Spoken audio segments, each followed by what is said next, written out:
Programımız kaldığımız yerden devam ediyor. Şu anki konuğumuz uzman estetisyen Cemile Dar. Cemile Hanım hoş geldiniz. Merhaba, hoş bulduk. Nasılsınız? Çok teşekkür ediyorum, sağ olun. Evet efendim, bugünkü konumuz incelmek, Evet. bölgesel incelmek. Tabii şu an kış aylarındayız, belki çok insanları kıyafetler kalın olduğu için rahatsız etmiyor ama şöyle birkaç ay sonra yavaş yavaş incelme ile ilgili sıkıntılar ortaya çıkacak ve kişiler incelmek için artık kafile kafile yanınıza gelecekler. Bu bölgesel incelme nedir, nasıl oluyor? Biraz bahseder misiniz? Bölgesel incelme özellikle kalça, basen, üst bacak ya da göbekte, kolda birikmiş dirençli yağ katmanlarını vücuttan uzaklaştırma işlemidir. Biz bu işlemi ses dalgaları kullanarak geliştirilmiş ultrasonik bir cihazla uyguluyoruz. Yani bir yağ yakma, bir yağ parçalama makinesidir bu aslında. Bununla uyguluyoruz. Yani ameliyatsız bir incelmeden bahsediyorsunuz. Ameliyatsız bir incelme. Aslında tam da dönemi, yaza hazırlık. Yaz gelmeden başlamak gerekiyor. Yağ yakma dediniz, aklımıza da şu sorular geliyor.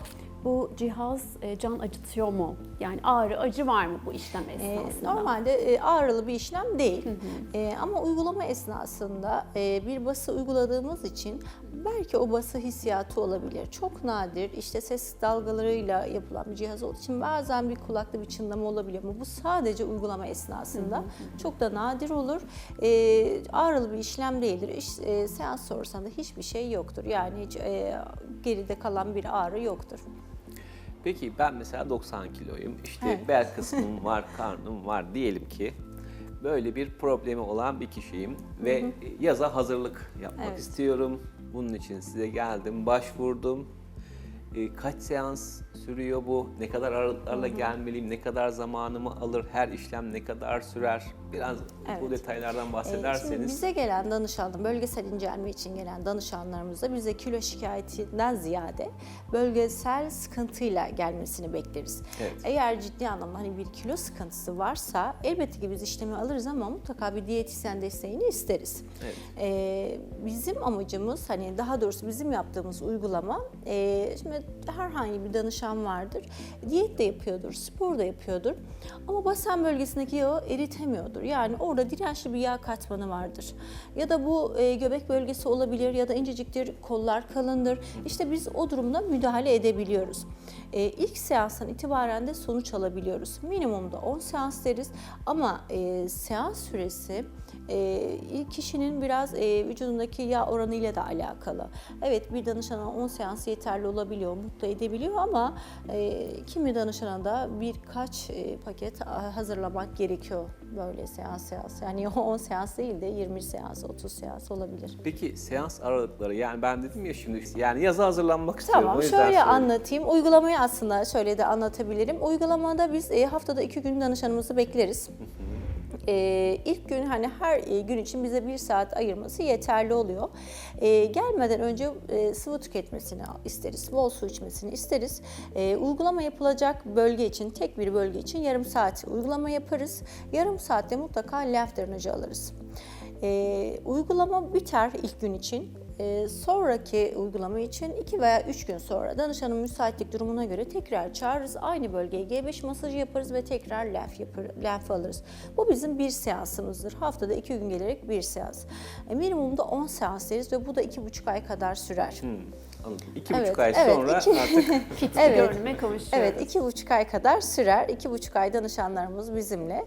İlk seanstan itibaren minimum 3,5 santimden ve üzeri sonuçlar alıyoruz. Paketi biten danışanlarımızda bir 10 seans sonucunda 40 santim ince, hani farklı bölgelerden toplanarak 40 santim incelmeyi de görüyoruz. İşlem öncesi muhakkak ki biz fotoğraflama ve ölçü alıyoruz. İşlem sonrasında da kendileri de görüyor. Zaten seanslar devam ederken kıyafetlerinden hissediyorlar, anlıyorlar. Ciddi bir sıkılaşma, bir incelme söz konusu. Zaman içerisinde de evet kilo kaybı da gerçekleşiyor. Peki bu seanslar sırasında diyet yapılmasını öneriyor musunuz? Bir de sıvı tüketimi dediniz. Su içmek önemli mi bu Evet, süreçte? su içmek şöyle önem taşıyor. Biz hep deriz yani bunu gün içine dağıtarak 2,5 veya 3 litreye kadar su içmeyi birkaç gün öncesinden içmeye başlayın deriz.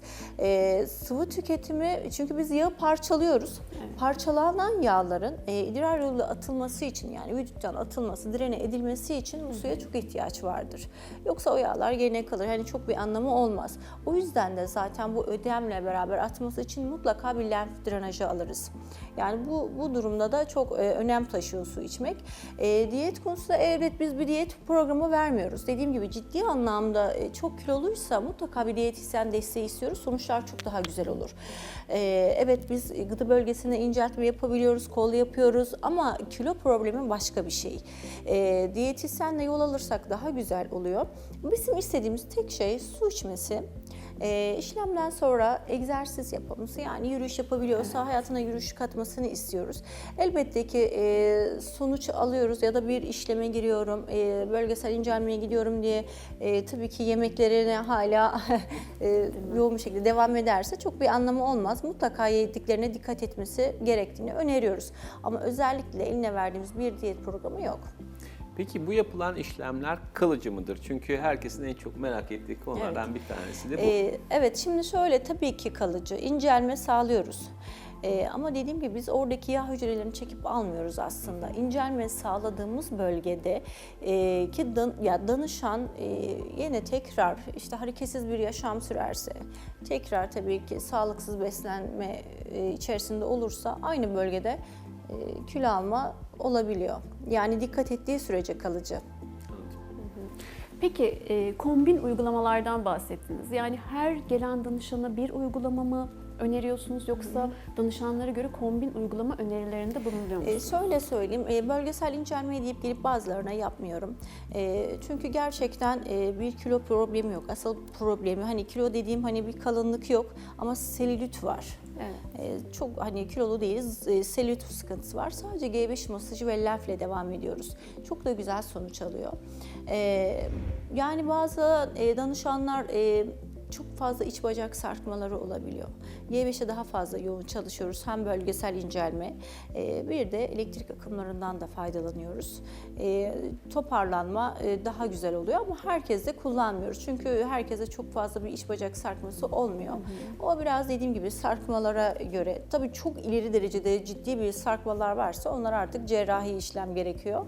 Hani bizlik bir durum değildir onlar. Peki. Peki bu bölgesel incelme yaptığınız kişilerin, şimdi diyelim ki basen bölgesi selülitlerinde çok yoğun olduğu bir bölge. Evet. Bu yapılan tedaviler aynı zamanda selüliti düzeltiyor mu? Azalmasını sağlıyor mu? Yoksa onun için G5 masajı ya da destekliyorum dediniz, o mu daha etkili oluyor? Şimdi şöyle, G5 masajı, evet biz G5'i alıyoruz. G5 de yağ parçaladığı için ve bir de sıkılaşma sağladığı için bölgesel incelmeyi ciddi anlamda destekliyor. Aynı bölgede hem yağ parçalıyoruz hem de aynı zamanda sıkılaşmayı sağlıyoruz. Ama bazen dediğim gibi hani bazı durumlarda gerçekten vücudunda bir yağlanma değildir ama ciddi bir selülit sorunu vardır. Onda sadece G5 ile devam edebiliyoruz. Ya da şöyle bir şey de yapabiliyoruz. Bölgesel incelmeyi almışızdır, istediği bir inceliğe kavuşmuştur, sıkılaşmıştır da. Sonraki seanslarında sadece G5 ile devam ediyoruz. G5'in aslında devamlılığı hep olmalı. Elbette ki ara verilebilir ama bu bir masajdır. Yani gerçekten sonuçları çok güzeldir. Çok da selülit dediğimiz zaman aslında selülit tamamen yok olmaz. Yani biz onu yok edemeyiz ama ciddi anlamda onu dağıtırız ve görünmez hale gelir. Çok da mutlu olur. Hayatına spor da katarsa eskiye çok dönmez ama düzenli olarak G5'i de hayatında tutarsa çok mutlu olur. Peki bu işlemleri yapan kişiler işlem sonrası, seans sonrası onlara bir korse öneriyor musunuz? Yani 10 seans boyunca bir korseyle mi geziyorlar yoksa Normal. Yok normal hayatlarına hiç öyle bir şey yapmıyoruz. Öyle bir önerilerimiz olmuyor. Dediğim gibi sadece yediklerine biraz dikkat etmelerini istiyoruz. Hani yapabiliyorlarsa belki ödem atıcı yiyecekleri hani tercih etmelerini istiyoruz. Çünkü vücuttaki hani o su tutulmaması lazım. O suyla beraber biz bu parçaladığımız yağları atacağız. Seanslara mutlaka düzenli gelmelerini istiyoruz. Onun dışında çok fazla giyimiyle alakalı ya da önerdiğimiz o tür şeylerimiz yok. Konforludur aslında. Çok diyet yapmadan ya da spora gitmeyi vakit ayıramayanlar için ya da sporda çok yorulmak istemeyenler için dediğim gibi az önce ya da çok spor yapıyorum ama bambaşka yerlerden zayıflıyorum, basenlerim gitmiyor gibi sıkıntılar için çok konforlu bir uygulamadır. Önemli olan bir de sonucu biz anlık görebiliyoruz. Hani bu basen dediğiniz ya bazı kadınlarda gerçekten ciddi anlamda bir basen oluşuyor ki onu yumuşatıp böyle inceltene kadar ciddi bir efor harcamak gerekiyor ve tek tarafına çalıştığımızda ayağı kaldırırız, aynadan bir kendisine bakarız, anlık da etkiyi görür yani. Görüşüm. Ne güzel, ağrısız, acısız, Evet, konforlu çok bir konforlu. şekilde. Zaten tercih edilmesinin sebebi de odur aslında. Gerçekten konforlu yani. Çok teşekkür O zaman ederiz. Sağ olun. şikayeti olan tüm izleyicilerimize de Evet. tavsiyede bulunuyoruz. Evet, özellikle tam sezonu yaz gelmeden yaza kadar şekillenmek isteyenler için. Bugünkü program konuğumuz uzman estetisyen Cemile Der idi. Kendisine tekrardan çok teşekkür ediyoruz. Programımız kaldığımız yerden tüm hızıyla devam ediyor.